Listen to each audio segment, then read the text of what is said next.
what was your sort of direction in your teenage years, both in and out of school? I mean, you should be asking Fern this. you know, I was a model boy. Yeah, yeah.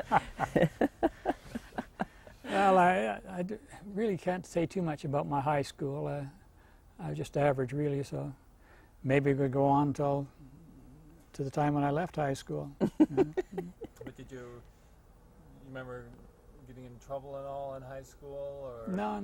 Did you enjoy it? Yeah. No, I didn't enjoy high school that much. I was ready to go out into the world. And There, it sounds like Glenn here. And Paul. Well, I think back myself going to high school, I think I had a real shit disturber. I don't know how you guys put up with me. I'm sure what'll happen is that I'll get paid back in years to come. Well, you didn't like school, I know that. No, Or something about it. something about But I always wondered. I thought that was because you took grade 1, 2, and 3 in 1 year, in 2 years. But John and Cam did that.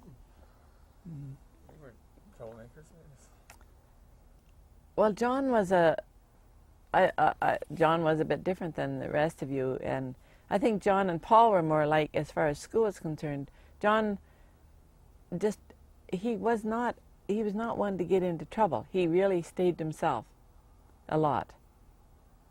And I think that was like you were sort of influenced by the people you bummed around with.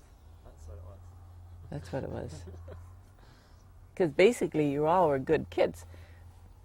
But it just, I think you had a little different. I think maybe you had been all the time, you always had kept up with the other boys, John and Cam, you see, and so then you kind of just got fed up. You know, when school came along, it wasn't very exciting. As far as I know, I don't know. It's hard to tell. Your wives have asked me that from time to time, and I never can answer them. As long as you're not doing that now, that's all.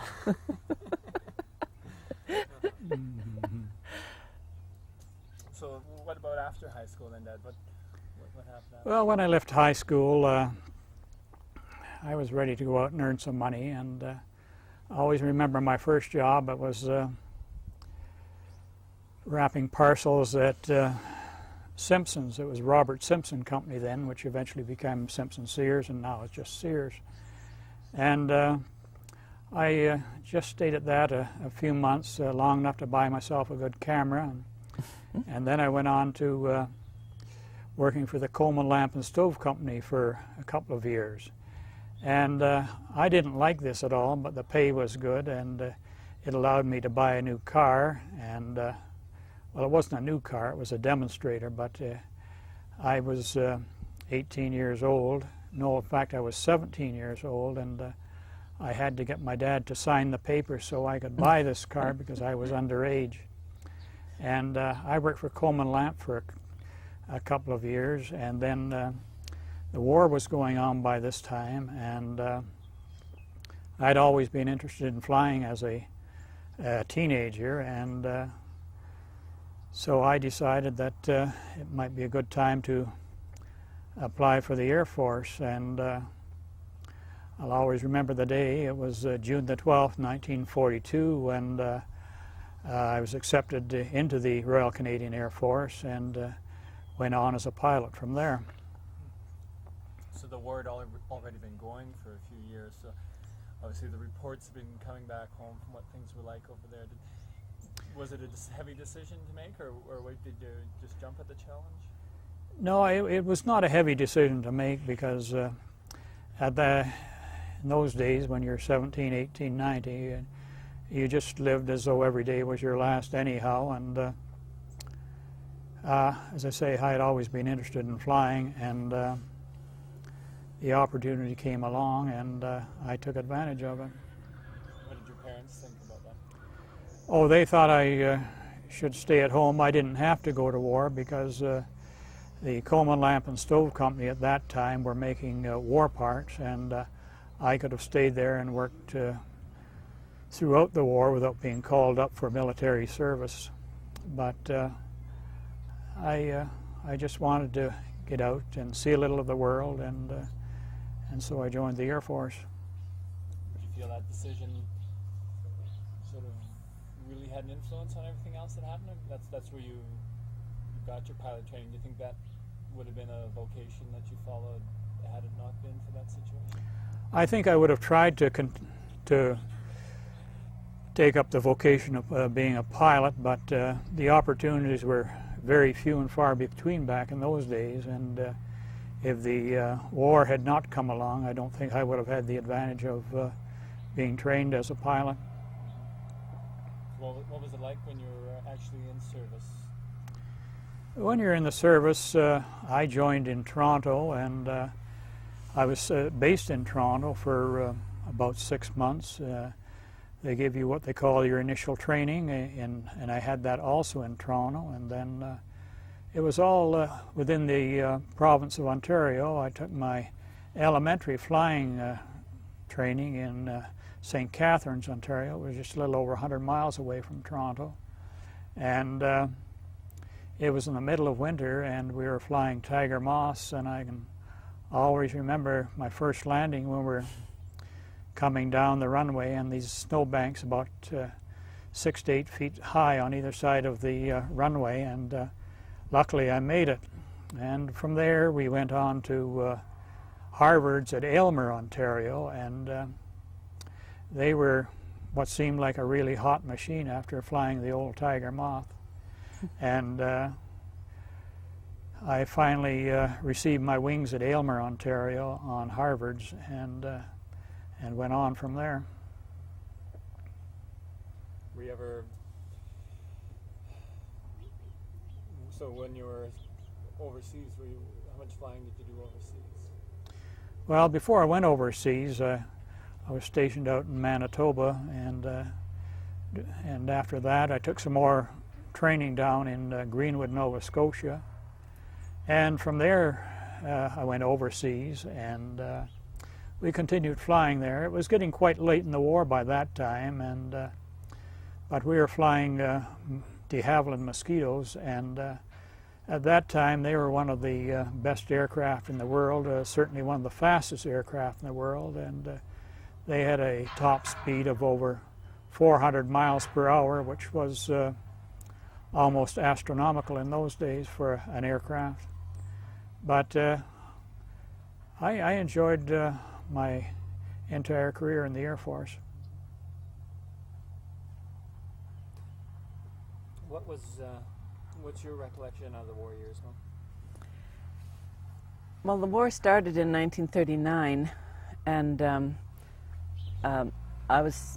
we were still living in Battle Lake then. I had gone grades 1 to 9 out there, and then I took grade 10 by correspondence from the correspondence school. And the war broke out, and all, any able-bodied person at Battle Lake went to war, and some of them were very glad to go because it meant a paycheck, it meant a job. And all the young people went. Well, then in the next year I went to Wetaskiwin school. That meant another expense for Mom and Dad, because I had to board. I boarded with friends of ours, Clarence and Edith Freeman, in Wetaskiwin. I used to go in on the bus on Monday morning and come home on Friday night to Wetaskiwin, unless somebody happened to be coming in. But I really enjoyed high school because it was such a totally different world for me, coming from a rural school and a few friends around, half a dozen, and into a high school. Wetaskiwin is a fairly good-sized town at that time, and I don't know, 500 or 600 in the high school. And I really was thrilled because I didn't know anybody, but I guess I had enough confidence, I suppose, to get in and get involved with different things, and I became involved in a group called the Pep Club. It was cheerleaders, actually. And they thought it was so neat because here was this girl from the country. She was going to be our sort of our one and only, but we were going to have a girl from the country on our Pep Club. So that was fun, and I got to know people through that. And we had, went to the football games and the hockey games and stuff. And one thing led to another. I got acquainted with quite a few people, so that I felt I had really good friends there. And then, of course, the war was on, and suddenly, a large percentage of the boys from grade 11 and 12 went to war. Now, I remember telling you kids about this when you were in grades 10, 11, and 12. I think I told you this little story every Armistice Day to try and remind you about how devastating it would be for people your age to have to go to war. And for all Dad talks about him enjoying the war, enjoying his part in the war, the ones that had to go into the front lines and that kind of thing, where in the Army it wasn't a particularly joyful experience, I don't think, and many of them didn't return. Many of our friends were killed overseas. But being young, we the ones of us that were in school, in our off time, we had this big war effort club, and we did everything under the sun to keep things as cheerful as we could. We'd do up boxes for the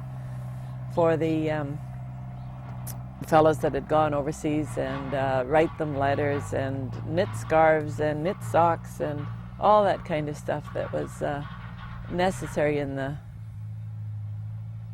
war.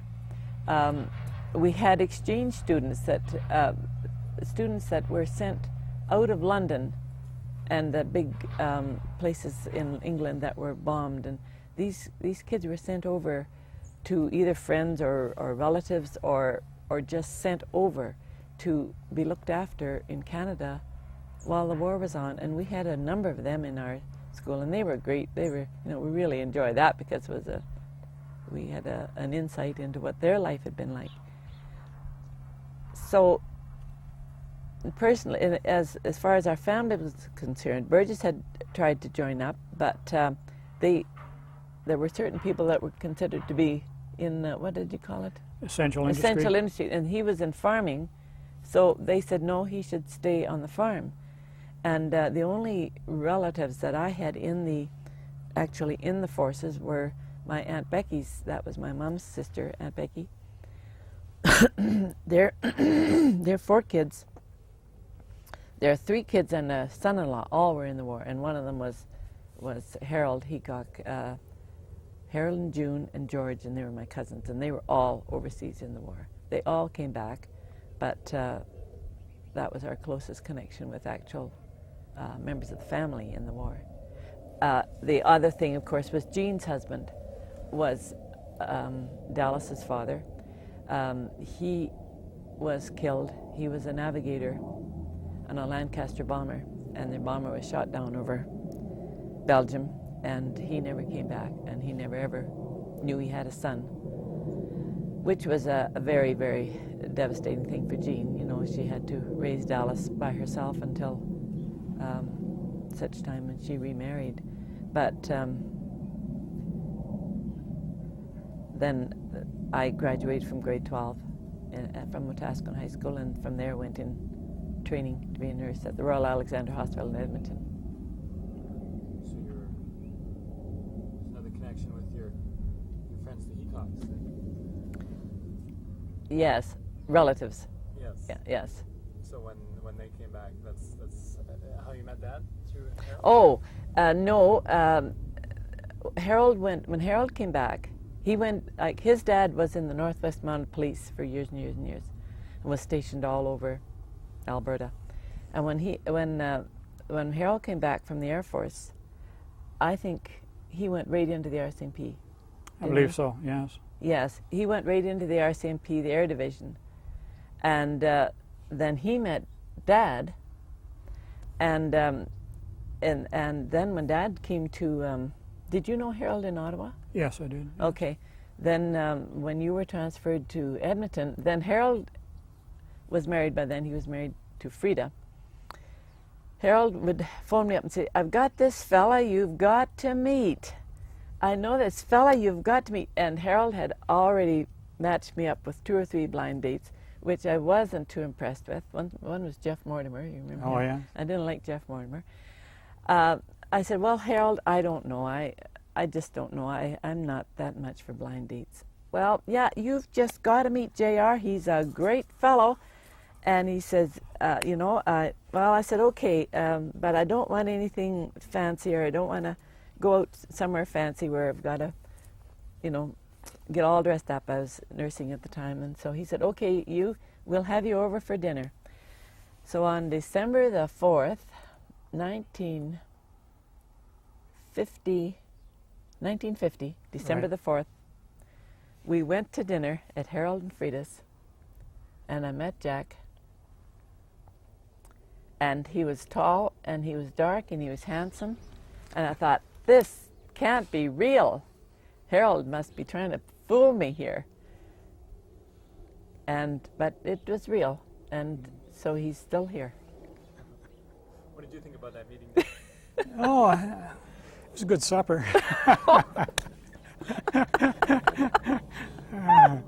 Oh yeah, we seemed to hit it off very well, and we were in a very good group in the RCMP, and everyone was quite compatible, and we had several good times. And I just signed up a 5-year contract with the RCMP, and my contract was coming near the end, and I didn't relish the idea of them telling me where I was to be transferred to or whether or not I could get married. So at the expiration of my contract, I decided not to renew it, and Doreen and I got married and moved to Calgary, and I had a position flying with Cascade Drilling. Okay, well, wait a minute. After that supper, He kind of skipped over that, didn't he? Well, we had several good times, I say, and there were several functions going on at the RCMP, and they were quite impressive, really. The formal balls with the RCMP, we were all in our scarlet jackets, and the girls were all in their long dresses, and it was a very good time in our lives. He doesn't really want to come out and say that we started to date. I thought, well, once we met that night, I thought, well, that's probably the end of it. But then we met again and went out to the Trocadero Ballroom in Edmonton. That was a big ballroom in Edmonton. We went there for supper, and so it was. We had some sadness in that time in 1950 because Dad's mother died, and so did my dad. In that very close to the same time, your mom died in December. Yeah, 51, I think, and your 51. dad died in 50, didn't he? In November of 50. Mm. So it was a mixture of times. It was my mom was living in Edmonton by then, and my dad died at the age of 75. He had a heart attack, and he had had a good life. I would say he had lots of hardships, but I wish he could have had I wish he and Mom could have had the time that Dad and I have been able to have, a bit of travel and a bit of time to relax and not always worrying about money, because they just never had any money that didn't have a place. And that's probably, well, I don't think there was old age pension. Yeah, there was old age pension, but it wasn't much. And that's probably the biggest regret I ever have in my life. And it's probably nothing I could do anything about, but that Mom and Dad didn't have a little bit of time when they didn't have to worry about money. And perhaps your Mom and Dad too. They never had too much to. No, they didn't have any extra money, but they enjoyed life, and there was always enough food on the table, same as your house. And but we didn't take too many trips. That seemed to be a way of life in those days. That's People right. Yeah. just didn't take 2 and 3 week vacations in the middle of summer. They just took a weekend and whenever it was possible. Yeah. And they had a happy life together, but as you say, there never was any spare money in the house. So once you guys were together, well, what did you see? You felt like you had lots of things in common, and that's what attracted you, or you always felt you'd get married, or? I'll let Dad answer first. Well, we had a lot of things in common. We seemed to enjoy each other's company, which was the main thing. And we seemed to like outdoor sports as well. And it was just a case of feeling very comfortable with each other. And we went on from there. I never had any doubts from the time I met Dad. That was it. I mean, it was. I was even at the point where I was working for in the doctor's office by that time, and I used to sit there writing on the notepad, Mrs. J.R. Crawford, just to see how it looked. I don't think Dad was quite that overwhelmed, but I was. It was just. As Dad said, we got along together, and we probably, it was a little, we never had the chance to say, go off hiking in the mountains and that kind of thing. He was in the RCMP with a fairly strict schedule. I was nursing with a fairly strict schedule, so we got together when we could. But like Dad said, we had a lot of good friends, and I had friends in nursing who we saw quite a bit of, the Heltons, and I think we were responsible for getting Joyce and Vince together, and I know I was responsible for getting our friends Kay and Vern Millard together. So it was just, I guess it just evolved without much.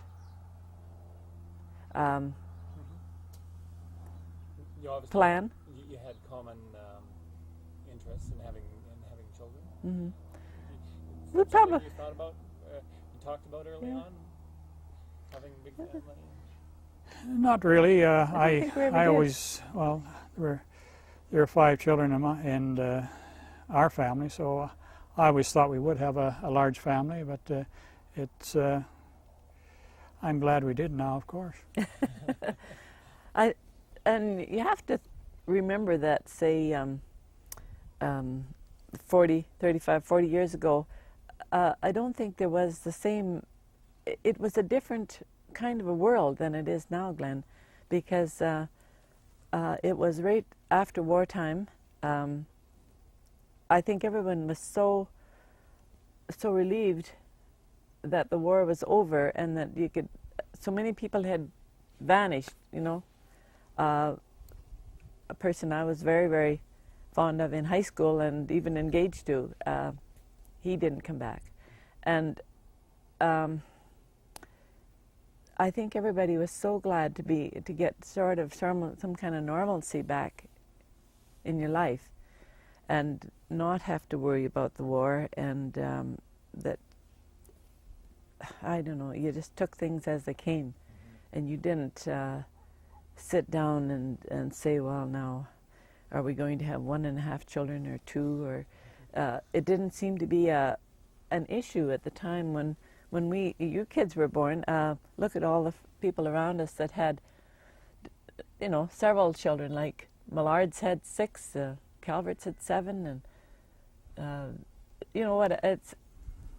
We didn't all know all of them then, but it's just that it just was sort of a thing about you wanted to kind of just get on living and not be too delve into it too deeply, I guess you might say. And life wasn't structured as much as it is today. You seemed to have more free time when you were working, and it was a much slower pace, and for example, you could drive downtown in Calgary and park on 8th Avenue, and chances are you would see somebody you knew, you could stop and chat. So to my mind, Calgary was a better place 25 years ago than it is today. Yeah. Talking about a slower pace, though, when you had a bunch of young kids, and you weren't around, sometimes when you were working, Yeah. the pace must have seemed a little frantic. Well, it did. You know, it's silly to say it was all roses. I mean, that's what I said to Dad today when we were talking about it. I said, it's not being honest to say that everything always went smoothly, because that gives you kids the wrong impression. You think, oh, gee, why are things hectic in our house if Mom and Dad had 6 and it wasn't hectic? It was hectic. It was horrendous at times, and wild. And I used to wonder if the end of the day would finally come and everybody would go to bed, and then I'd start to clean up and wash and bake. And so you see, our minds get a little clouded, and you forget the real hard times. And it's like thinking about your youth. I forget all the hard times and the snowdrifts and all that sort of stuff. And you remember the things you want to remember, but I don't know that it hurt us. It was really hard. I never worked out of home, so that was an advantage. My mom, you know, Grandma lived here from the time you were born, Glenn. So then I did have somebody else here, because I'm sure if I'd been by myself out here on the acreage without the roads even that good, and Dad away flying up north, and I probably would have gone stark raving mad. So I attributed my sanity to the fact that Mom was here to help me out. And in a real emergency, we called on Jean, and she'd come down from Edmonton to give a hand. After Carolyn was born, I had to go back into the hospital. Down came Jean and helped Mom out with all you 6 kids, a newborn baby, and that kind of thing. But I don't know that hurt anybody. And you know, like I hear the mothers now saying, I hear Louise saying and Shalora, I feel I've got to give the kids this one-on-one attention. I've got to give each one separate attention. I've got to give them time alone and all this. I don't suppose you kids ever got that. I don't know. Maybe you remember whether it upset your whole psyche. I don't know. I don't remember. I just remember that everybody was around. If you had a chance for somebody alone, okay, but I never had the opportunity to do that. Or so it may not have been the best thing to have 6 children, but then who would we have eliminated? That's right. What do you? Obviously, you were committed to your work that you were doing, and how did you feel? Did you ever think that maybe you should look for work closer to home, or did it always seem like things were? No, my way of thinking, Mom handled things very well, and I enjoyed my flying, and it wasn't always away all the time. There was certain periods of the year where there was very little flying, and I would maybe take a couple of days off during the week, and we'd take a short trip. And it's no, I never thought that there was any really hardship on anybody's part, and perhaps if I had been in Mom's place, I might have thought differently.